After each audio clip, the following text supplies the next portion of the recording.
week. But the only thing that remains the same is I am your host with the most, B.herbo. I got my brother from another mother, Rodman, in the building. Rodman in the building. What's good, y'all? Rodman in the Fellow building, man. Dolphin We are fan. we Yes. are here. We are live. The first half of the Dolphins and Eagles. It is a 10-17 game. It was 3-17 at one point, but typical Dolphins fashion, you guys were able to get a last second touchdown that you guys for sure needed. I'm not going to say it was desperate, but you needed that touchdown if you had any hopes of winning this game and coming back, Rod. So, first things first, man. What are your thoughts of the first half of this game so far, brother? Well, first things first, I want to give credit to the Eagles because their defensive line, bro.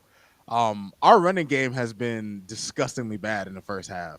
And that's credit to the Eagles, man. Like when you watch the way the Eagles have been playing, and look, I don't want to make excuses. I'm just saying the situation as it is. We're down 3 offensive linemen, right? We came into the game down 2.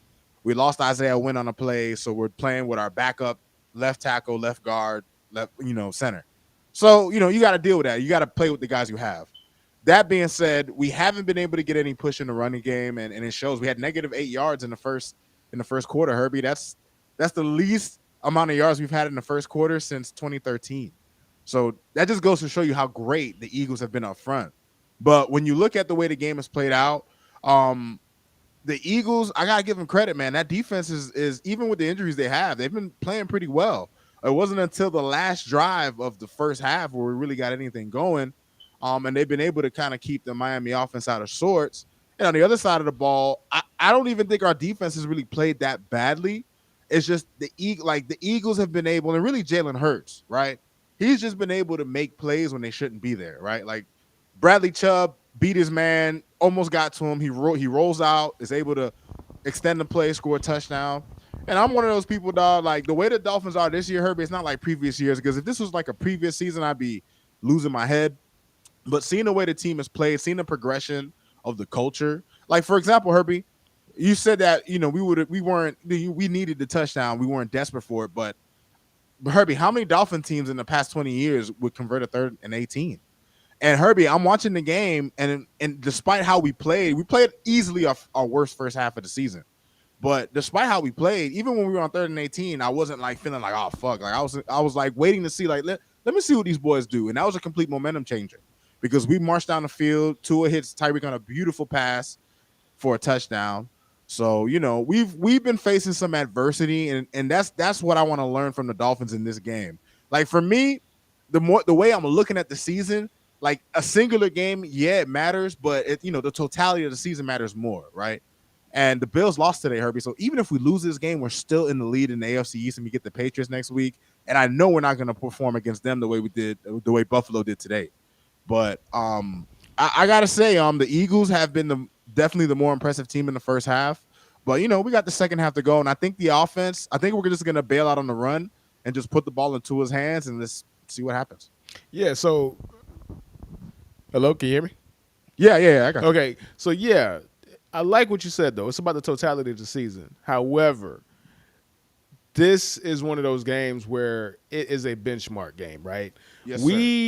We recorded our other podcast today, and we have a notorious hater of all things Miami Dolphins, our good Yes. friend Shout who out to the shout. homie Gerson. I was gonna say who shall not be named, but fuck it, Nah, that's cool. Gerson. I shout him out. Nah, I Yeah, shout him out. shout That's out my to dog. Gerson, That's my right? dog. And he made up the point where he was like, "You guys are gonna lose to the Eagles today," and his point was that you guys haven't played anybody, and so far, the combined record of the teams that you have beaten so far are 5-25.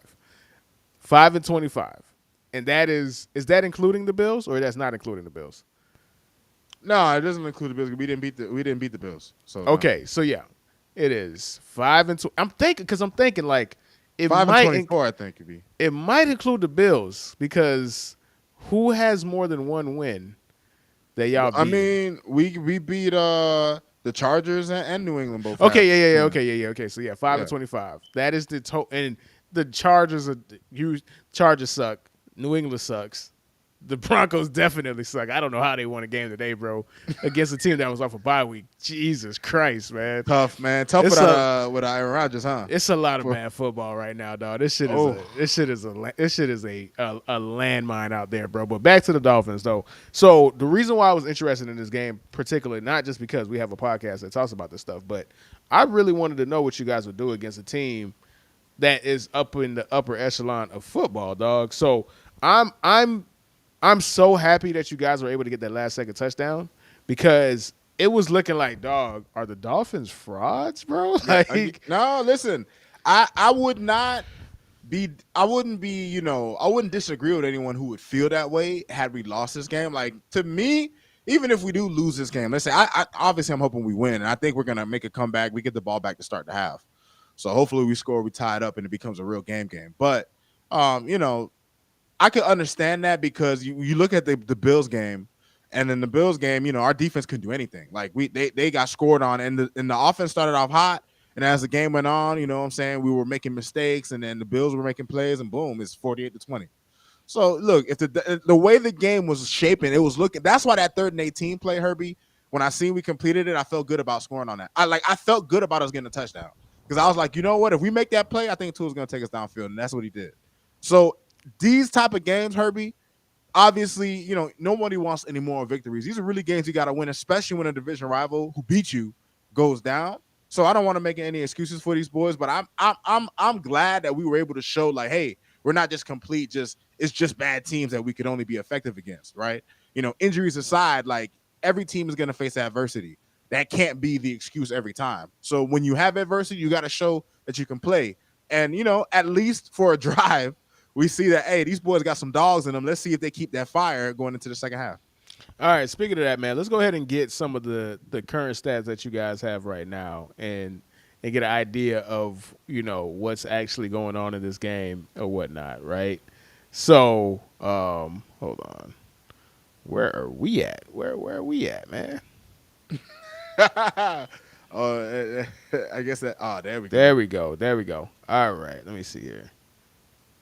Yes, Bam. sir. Okay, so man, I'm not gonna hold you, bro. Before this last drive, I was looking at it. This was like 43 yards before that last drive. Yes, sir. Yeah, it was looking rough, man. But this is the key right here. This is the key. Rashawn Mostert has -8 yards on -2.7 yards per carry, bro. These guys are really making the point to take out your running game and make sure that you guys are not able to run the ball. Like, I knew that they had a D-line. Obviously, they're my division. I'm aware of what they have. But Jalen Carter and Jordan Davis, those are just nasty. giant human beings that are clogging up and really, I'm not going to say wrecking what you guys want to do, but really making it tough. Because at the end of the day, all the explosive plays, all the big passing plays that the Dolphins are doing and are capable of, at the Dolphins' core, at Mike McDaniel's core, this is a running team, right? And you need to establish the run to truly get the best version of what you guys ultimately want to be each game in and game out. So to see you guys are saying, okay, we don't have Jalen Waddle. Jalen Waddle, his back is fucked up. We have Braxton Berrios. We can't run the ball for nothing, and we're still able to generate explosive plays, bro. That says a lot about the character of this team, about the makeup of this team. And you guys actually, like you said, you guys have dogs, bro. I just watched the Los Angeles Chargers, bro. There's not even a puppy on that fucking team, dog, let alone a dog. I don't think there's a dog on that entire roster. There's cats. There's mongooses. They even have gerbils, man. They got gerbils. I think I seen a koala bear in somewhere in the secondary, but there's not a dog in sight over that team, bro. So that's what I like about this team. This team has dogs, bro. So speak to that, Rod.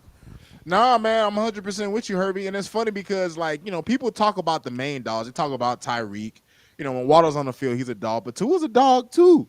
Like, people just like seem to gloss over, who he is, and they want to simplify it and say, oh, it's just receivers are just running wide open, and it's just like Herbie. At the end of the day, a quarterback who can anticipate the defense, throw with great timing, and look off defenders, that's going to help create space too, Herbie. It's not just the speed; it's the speed with the combination of the quarterback's processor. So people try to discredit my guy Herbie. I've reached a point to where I'm starting to treat Tua like a religion. I'm starting to treat him like, hey, listen, if you don't fuck with him, cool. If you fuck with him, cool. It's not even because to me, I see something completely different from other people. Like our homie that we spoke to earlier, who was talking about it. Like, I'm just thinking to myself, like, well, if you tell me that Tua is just a regular quarterback, then Drew Brees was just a regular quarterback because the same skill set that made him a Hall of Famer is what Tua has. So listen, I agree to disagree, but it's not even just on offense, Herbie. We got dogs on defense. The defense has impressed me, even though they've let up 2 touchdowns. The fact that Philly hasn't really been able to run the ball, we've been really our front seven has been really active. You know what I mean? David Long has been making plays. Jalen Phillips' presence has Bradley been missed. Chubb finally had a game that contract demands he has, bro. I Yeah. forgot he was on the roster, Rod. I'm not gonna hold you for a long time, To bro. be honest, outside of the Patriots game, you really haven't heard much from him, dog. Like he hasn't and here's the crazy part about Bradley Chubb, Herbie.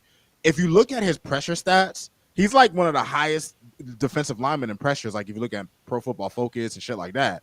But it's just like that's not enough sometimes. Like for what we gave up to get him, for what we paid him to extend him, like you need sacks. Like pressures are always welcome, right? Pressures can lead to bad decisions on the quarterback, shit like that, hurrying plays. But at the end of the day, you gotta be able to actually make plays. And even though he hasn't been able to get a sack, his presence has been felt along with Jalen Phillips, man. So they some dogs, Listen, man. listen, bro. I'm all about nerd stats. I'm all about the evolution and deconstructing what stats really mean. But the nerds, they can kiss my ass with that one, bro. Like the nerds are trying to tell you that pressure or pressure rate is a more indicative of what somebody's actually doing versus an actual sack, right? The difference between a pressure and a sack is you actually completed the sack. You know what You I'm went all the saying? way. You went all You the got way. there. You got Yeah. there, and you made sure that at worst That play is dead, the dog. play is dead. If you Yep. pressure somebody, okay, you pressure Mahomes, cool. He just ran around you and threw a fucking 40-yard touchdown, dog. So what did it ultimately mean? The Right. play is not dead if you just get a pressure.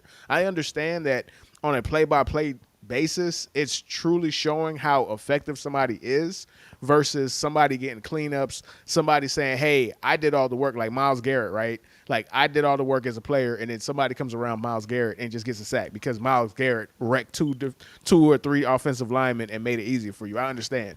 But there's something to actually finishing the play that matters the most, dog. Yep.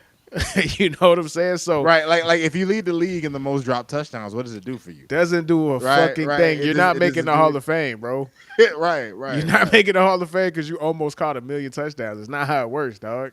Right. So yeah, that's a good point. So yeah, he is showing that he's not just being a fucking bum out there. That's what that means. But you got to finish the plays in, and I want to see more of him, especially when Jalen Ramsey get back, because the back end and the front end, or the D line and in secondary, are completely intertwined, bro. It is. I'm not even gonna try to butcher the word. I was gonna say like a symbiote or something. Or like a symbiotic relationship. Yeah, Like, whatever the fuck, right? You know what I mean? no. That you need great cohesion between both units, right? Because Absolutely, absolutely. when you see the thing about tonight is we have none of our starting corners. We have no Jalen Ramsey. We have no Xavier Howard, which is why I'm surprised the Eagles keep trying to run the ball as much as they do, because at the end of the day, you have Eli Apple and Kader Kohu out there, like, and you have Devontae Smith and AJ Brown. Like, my nigga, like, why even worry about running the ball? Like, just fucking throw that shit. Like, and they've been successful when they've gone to the air. So maybe we'll see a lot more of that in the second half. But I'm surprised that Philly's been keeping trying. I know that's what they do, right? And teams never want to let you never want to let the other team dictate everything that you do. Absolutely. But at the end of the day, I think if I'm the Eagles, just my game plan, knowing that our corners are going to be out, would be like, yo, we're going to attack that secondary because yeah, we could get pressure, but Jalen Hurts is one of the guys in the league. He's sort of a specialist at extending plays and then taking off and running with the football. So I would put the ball in his hands, right? You paid him, like, what I'm saying, put this game on Hurts. Man, listen, dog. Our fans are gonna hate us because this is not our typical schedule. We can't have an in-depth game because the game came back and we're like knee deep, and I'm trying to like watch the game and also do a show at the same time, dog. Like this is kind of tough. You know, where like I'm positioned, dog. Like, you know, the camera doesn't, you know, the background doesn't look as good on the other side. So, Oh, absolutely. I'm in the so, same boat, dog. So, all so it's like I right. can't even. All right, so the you guys are driving. I think you just got a first down. It was 2nd and 10. Oh shit, it's a flag. The flags have been killing you guys today, bro. Like your guys And, are, and it's uncharacteristic, Kirby, because we're yeah. not. We're actually we're one of the least penalized teams in the league. So, you know, it makes me wonder. I think a part of it is the injuries, right? Mm-hmm. Because like half the offensive line penalties came from I think his name is Cotton, our back. I didn't even know this dude because I don't pay attention to the backup O lineman. But like, you know, our backup left guard, you know what I'm saying? He had a false start. He had a holding play that took away a touchdown. So it's just like, you know, the offensive line, I think, you know, you need that cohesion sometimes when you have all that practice through the week. And in the defense, we got bad corners. Eli Apple with a penalty. I think that roughing the passer was a bogus call because it's not like the dude he was in full momentum, like he couldn't stop himself. But it is what it is. They called a play. Listen, it's a Listen, big call. speaking of crucial flags, like Tyreek just got a first down. That shit came back. Now you're about to be at 3rd and 19, right? Like it's just because you can do it as far as converting to 3rd and 19. I get it, but you You don't want to can't be in be that position all game, especially unless if you're it's a playing good team. unless you're playing the Los Angeles Chargers. Unless you're playing the. Unless you're playing the Chargers. Oh God, bro, I can't, bro.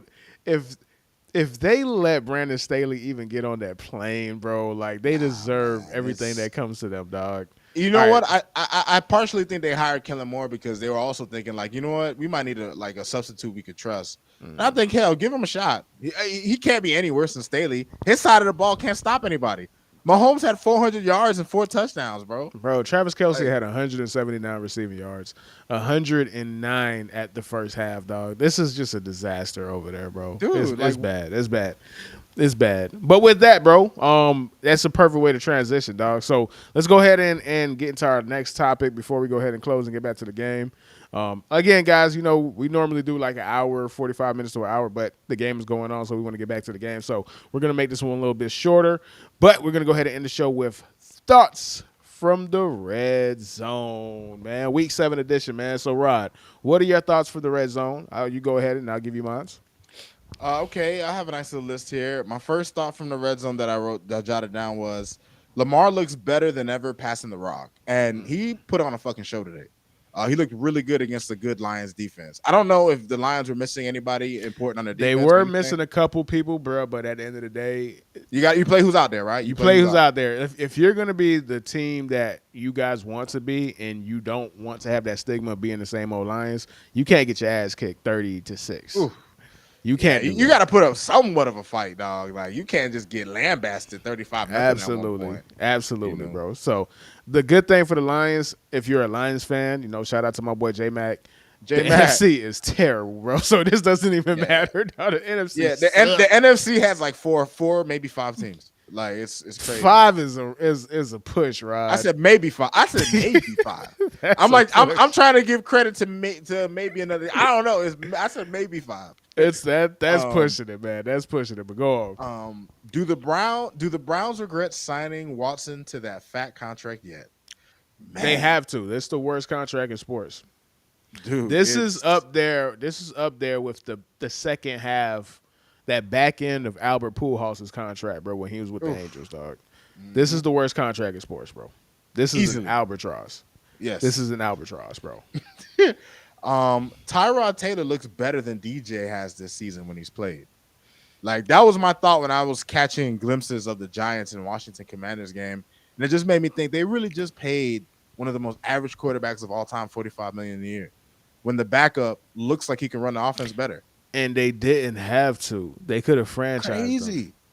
That's Crazy. the part that doesn't. It's like the thing about the NFL or the thing about certain GMs, man. Like I seen this with Ryan Pace, and if you're listening to the guys, the people that's in the chat right now, me and Rob, we're really nerds, so we know people. Like we know people. Ryan Pace was the former GM, general manager of the Bears, right? Ryan Pace is the guy who, instead of drafting Deshaun Watson and Patrick Mahomes, he chose to draft Mitch Trubisky. That's his legacy, right? Yep. And people like that, when they draft somebody, and the crazy part is, this guy didn't even draft Daniel Jones. You feel me? Like, I could see if it was somebody that you drafted and you wanted to vindicate yourself and you wanted to validate yourself off of that decent year that he had. And mind you, he only threw 15 touchdowns last year, by the way, which is crazy. You get $45 million for throwing 15 touchdowns. I don't know what NFL. I don't know what NFL this is, bro. This ain't the NFL I grew up with. But I digress. It was what was the guy that used to be the Carolina Panthers? That was a GM or whatever. David Gettleman. David Gettleman is the person who drafted Daniel Jones. He quit. That's not the person that gave him the money. The person that gave him the money is not tied to Daniel Jones. So it really doesn't make any sense why they did that deal. It really doesn't make any sense. But you've seen this with Tyrod Taylor, and you've seen this with is it Tyson Bagnet? Yeah, I think so, yeah. Two quarterbacks who are backups. Badgett, who went to two different situations, who are lauded for having terrible offensive lines. They came in, and not only was the offense much more functional, you realize, okay, quarterback sacks, how many times a quarterback sacks? It gets sacked. It's largely on the quarterback, man. Tyson Bagnet is not as good as Justin Fields. He's not the athlete that Justin Fields is. He doesn't have Justin Fields' arm talent. But the minute the 1.5 game that he been in, for whatever reason, God forbid, the team looks like a functional NFL team, dog. Tyrod Taylor, same thing. The team and the Giants look like a functional NFL team. Now, granted, they only put up 14 points. It's not like they went out of they was out here like fucking doorbusters. Yeah. Right. But the reality is it looked like football. It looked like football. That struggle wasn't there, bro, that you normally see where Daniel Jones is just running for his life because he's just not deciphering the coverage. Like, you know what I mean? That's what it comes down to. And that's why I love when that happens. Like, I'm not rooting for anybody to get hurt. Like, at the end of the day, like I said it last week, bro, I have no qualms with a bad quarterback. I know Daniel Jones is trying his best, dog. He just sucks. I know Justin Fields is trying his best. He's just not good right now. But I like when we get to see other players with the same situation function because now you get answers to the test, dog. Yeah. Is it the player or is it the team? And again, these are just one-game samples. And again, Tyson Bagnet, he played against the Raiders, dog. So who knows what that doesn't mean anything. But you've seen that the team looks like a functional team. You've seen that the offensive coordinators are actually calling plays, dog. Right. You know what I'm saying? Because they're not deathly afraid of the person that has to hold the ball at their quarterback position, dog. But what's your next thought, sir? Next thought. The Bills just seem to regularly match whatever level of opponent they have this season. And you know what? I might as well get my other Bills thought out the way because watching the Bills lose a trap game to the Patriots is glorious. And Patriots are one step away from Caleb Williams. This is a division rival, bro, in both regards. So go ahead. The floor is yours, sir. No, I mean, Herbie, I haven't rooted for the Patriots like this ever in my life. It was the first time I ever in my life was just like, you know, because normally when my division rivals play, I just hope this shit ends in a tie, so both their records look fucked up. You know what I mean? Like, I don't want either of my division rivals to win when they play each other. Fuck them both. You know what I'm saying? Fuck them. Fuck the Bills. Fuck the Patriots. Fuck the Jets. You know how it is. I keep it 100. I'm a Dolphin fan. But watching the Bills and then listening to Bills fans who, last I remember, their team won the 4 Super Bowls and lost all 4 of them. That's neither here nor there. They talk like they are the Patriots. At least the Patriots fans got to watch their team win 6 championships. They have a recent history that they can fall back on. Y'all niggas don't have you had great players, but so does every franchise. You can't just rest your laurels on that. So to see Buffalo struggle immensely, and Buffalo kicked our ass, Herbie, and they struggled against everybody we beat the shit out of. We beat the hell out of the Giants. They had a dogfight. They should have lost to the Giants. The Giants should have won that pass interference call at the end of last week's game was BS. Bills should have lost that game. They should have called that. They should have called it. It was a no call, nigga. And then this week against the Patriots, and I think now the injuries that Buffalo has is showing itself because having no Matt Milano, who was a Defensive Player of the Year on trajectory candidate, having no Tre'Davious White, like those things, like having great players matters. And when Mac Jones can look like a decent quarterback against your defense, you have problems, Herbie, because you're going to be facing much better offense than the Patriots coming up. So listen, it's one game. Obviously, the Bills are the kind of team, they have a great quarterback. They're going to get back on track, but I'm always going to relish in their misery. You know what I'm saying? I have to. Oh, no, absolutely. Absolutely. And another thing, for another reason why you should root against the Bills, I'm not sure. Are you familiar with Ariel Helwani? No. I'm not. Okay, so he's an MMA reporter. He used to work for Cage Side, and then he used to work for the UFC. Then he used to work for ESPN, and I think he is with The Ringer now. He is a notorious loudmouth Bills fan, and I got no dog in the fight, bro, but listening to him and knowing that he's having a meltdown because his team is ass right now, dog, it's just beautiful, man. So I'm with you, man. Beautiful, man. All right, next one you got, brother. Next one I got is it's ironic after watching that first half, but I've been spoiled watching Miami's offense. A lot of these other teams look as mid as we used to, which is what I felt watching Red Zone. I was just like, man, is the quarterback play really that bad around the league, man? Listen, I was actually gonna save this for next week, but I can't because you just gave me the opportunity, bro. And I'm always somebody that's looking for a good transition, dog. So this is not just this week. This is where we are, and this is the state of offenses today in 2023. We have a lot of bad football players right now, or I'm going to say it's a lot of bad football, right? It's so bad as far as the scoring and the product on the field. There's multiple articles about where offenses is and why scoring is down, right? So in 2020, the year of the pandemic, this is where scoring was, 50.8. The following year is 47.8. Last year was 43.3. And this year it's 43.4 at the same time from week 1 to week 6, dog. Right. Now, I would love to get on here and say defenses are back. And in a large part, defenses are. Defenses are changing how they're playing football, and they're saying, you know what? You will not beat us. For a long stretch, for like 2 or 3 years, a lot of teams were running man because they're afraid of the RPO. So they had to run man. Right. Now, people have learned how to defeat the RPO. People have beat quarterbacks up so bad that nobody even wants to do it, right? Right. So now teams are playing a lot of cover 2, a lot of Tampa 2, a lot of high 2 safety looks, sometimes cover 6, sometimes cover 3. Long story short, it's somebody back there, and you're not going to throw the ball over nobody, bro.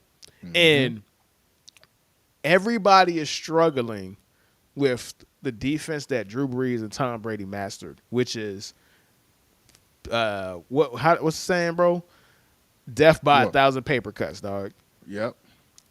Methodically moving the ball down the field, man. That's how you beat those defenses. They are struggling. It's too much team speed. The linebackers are too fast. There's too much depth at the end. Right now, this is the highest percentage of the cap that has ever been spent on defensive linemen, 13%. That's all these dudes are playing. Like, the NFL is like the NBA, which is they are going by analytics, right? They're understanding what's advantageous, what is not, and we're throwing all of our resources into those specific things, right? They're throwing all of their resources into D linemen, and the byproduct of that is offensive linemen are not being as good, bro. Yes. There's so many reasons why, right? We've had this conversation where we're saying O-line play is not as good as it used to be. It's not. The primary reason why is because these dudes are not practicing. Mm-hmm. They're not practicing. O-line coaches are not good. There's not 32 good offensive lineman coaches. There's not 30, and we're not getting the same level of depth coming into the draft like we used to. and we're getting more defensive linemen. Our best athletes are playing on the D line now. So they're kicking offensive linemen's ass every single fucking Sunday, bro. And when you And think about it, Herbie, and I'm sorry not to cut you off, it just gives me this thought.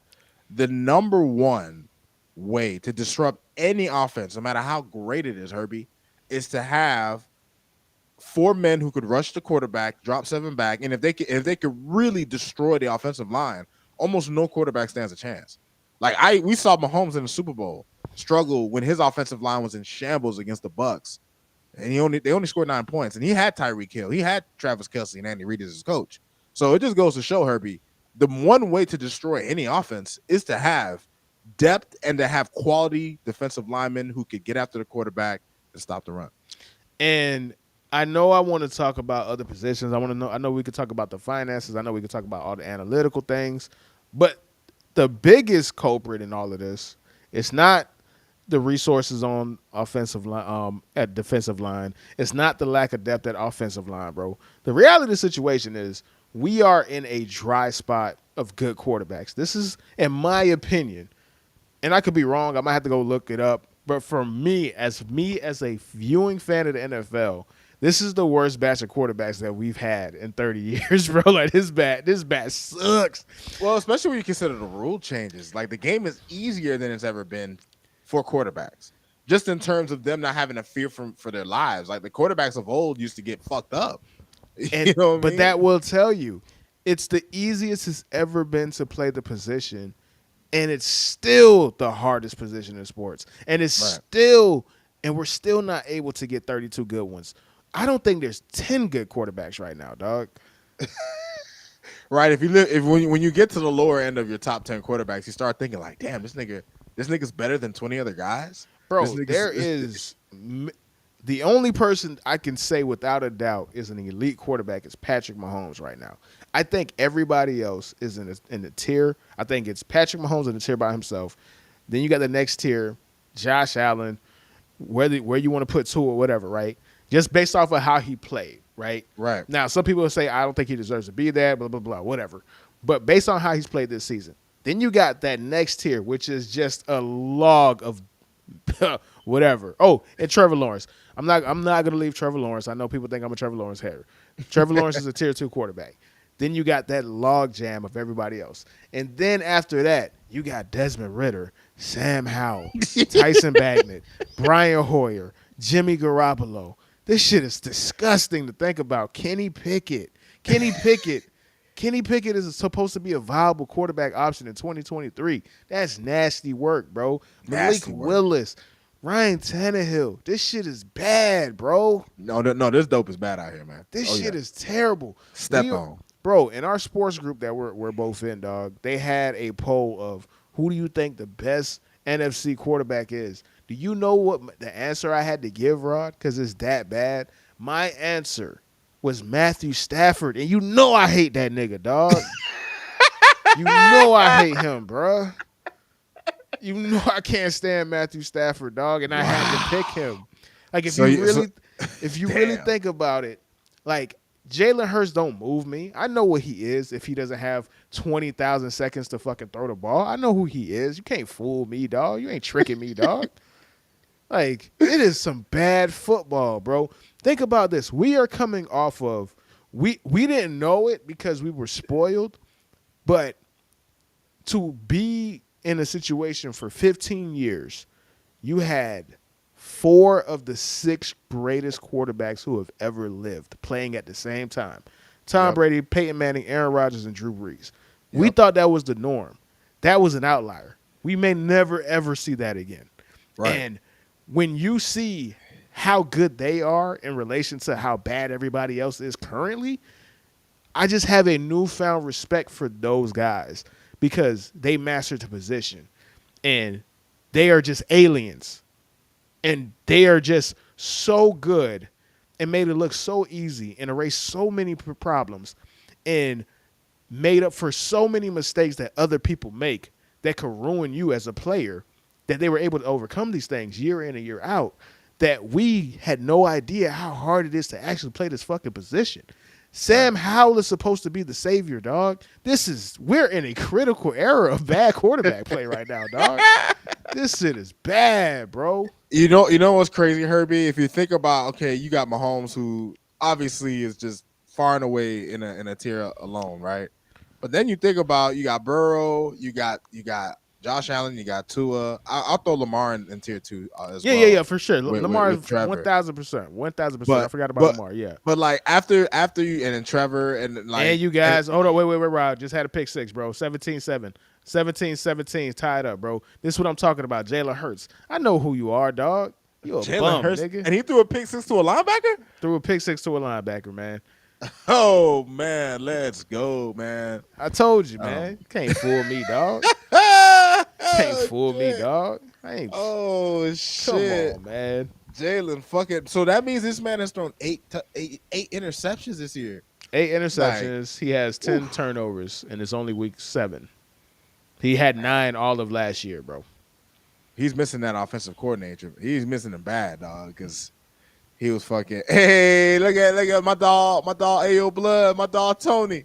Let's go, dog. Let's go, Dolphin fan. Let's go. Let's go, man. Let's go, man. But yeah, I don't know what's wrong with the chat. I'm not getting anything for the chat though, so yeah, I can't see anything. The chat might be down. But yeah, man. But what were you saying? I'm sorry to cut you off, dog. Shit, what were we talking about again? I got hyped up when you said we had a pick. Nah, man. We were just talking about the lack of depth at quarterback and how bad. Oh it is, no, I was just gonna say, like, outside of like a good 7 or 8 guys, like you don't really feel, you don't have a lot of confidence in anybody else. It's kind of crazy where we are. And I was thinking to myself, this might be the golden age of quarterbacks. But when you really boil it down, when you compare all the competition, when you compare all these players together, and when you look into the past, because even the tier 2 quarterbacks of the past were really like Phillip Rivers, Ben Roethlisberger. Like Ben Roethlisberger won 2 Super Bowls. Think about this, bro. Think about this. The second best quarterback, whoever you want to say he is, right? Whether you want to say it's Lamar Jackson, whether you want to say it's Trevor Lawrence, whether you want to say it's Josh Allen, the second best quarterback, and you can make the argument that the first, number 1, Patrick Mahomes, 2, but the second best quarterback now would at best be the 8th or 7th or 9th best quarterback 10 years ago.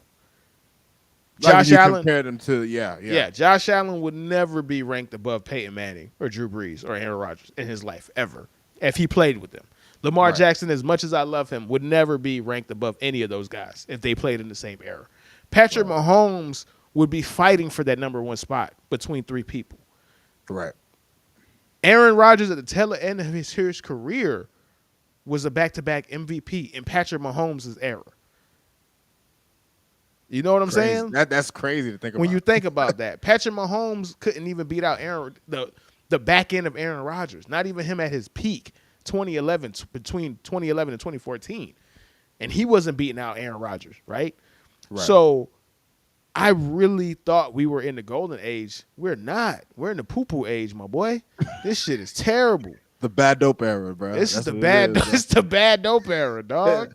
Bro, Sam Howell is a starting quarterback in the NFL. What is going on? And the worst part is he's better than a lot of people, dog. Yes. Sam Howell, if you rank him, I would put him middle of the pack, minimum. Middle of the pack, bro. Desmond Ridder out here fucking niggas' careers up, man. Man, bro, Drake London, Kyle Pitts, RIP, bro. Them boys dead, man. Them boys zombies, man. Nasty, man. That dope is legendary bad, dog. We might never see dope this bad again. This shit is crazy, dog. Crazy talk, crazy. All right, man. Anything else before we go ahead and close out? Let me see if I had anything left. I think we covered. Hold on, let me see. Oh, you might find this one funny. I put. I'll just run through my last few ones. Yeah, you go for sure. NFC South is what I would call the lost division of football. And I was watching some of the Buccaneers. No. I got a better name, bro. We gonna call that the Void Century, bro, from One Piece, dog. That's what the NFC South is. That's the Void Century, bro. It doesn't exist, dog. You don't talk about it. If you do, there's gonna get a buster call, bro. We don't even need to acknowledge the NFC South, bro. That's the Void Century, dog. Bro, it's crazy. That's the one division. Every other division, you could think of at least one team that you might like to make a playoff run, but like the NFC South, There's not one team you look at in that division and you go like, you know what? They could surprise people. Not one. And then listen, no disrespect to the fans of those divisions, right? Because I'm a fan of my own team. You know, nobody likes nobody talking down on their team. You know, and we're a football pod. I'm just keeping it a buck. That's how the rest of the NFL fandom views those teams. Like in the NFC South, put it like this: whoever's the 5th seed shouldn't feel bad. Like if you're the 5th seed, because you're gonna get whoever wins that division. Dog, You know what I'm saying? It's crazy how one division has no motion. There's no interest. There's nothing. Listen, dog. I could find something to talk about that interests me from every other division in the NFL, bro. Yes. 7 divisions have something in NFC, the NFC West, bro. I could talk about the Rams. I could talk about the 49ers. I could talk about the Seahawks. Yes. AFC North, bro. I could talk about the Bengals, the Bears, the Browns. I could talk about the Browns. I could talk about the motherfucking Browns with a bad quarterback and PJ Walker, bro. I could talk about them. I don't ever want to talk about no team in the NFC South, dog. The most interesting thing about the NFC South is Jameis Winston and the faces he be giving niggas on the sideline, bro. That's it. Yo, it never fails to kill me, dog. Dog. Long That's the live most Jameis, interesting thing about the NFC South, bro, is Jameis Winston being a backup quarterback, riling up people, dog. God, bro. Don't even mention them niggas, bro. We don't void century, bro. You don't talk about it, dog. They who shall not be named, dog. The NFC South, bro.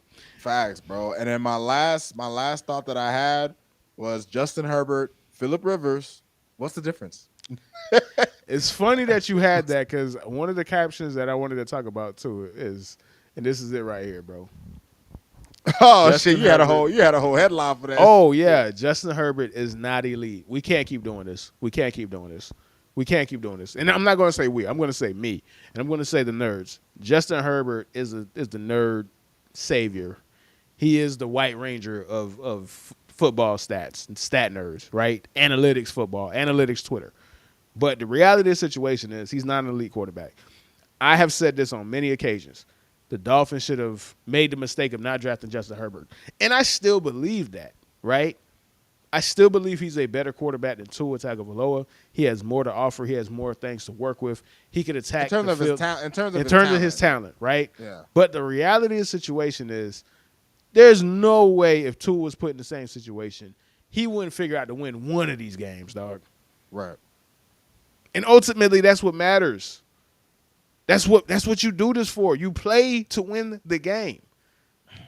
Hello. Shout out to Herm Edwards, You man. play to win the game. He has since he has been a starter, he has 14 fourth quarter picks. Actually, might be 15 because that was before today. He threw a pick in the fourth quarter today. Again, 15 in the fourth quarter. Money downs. I think he is like 6 and 20 something in one score games.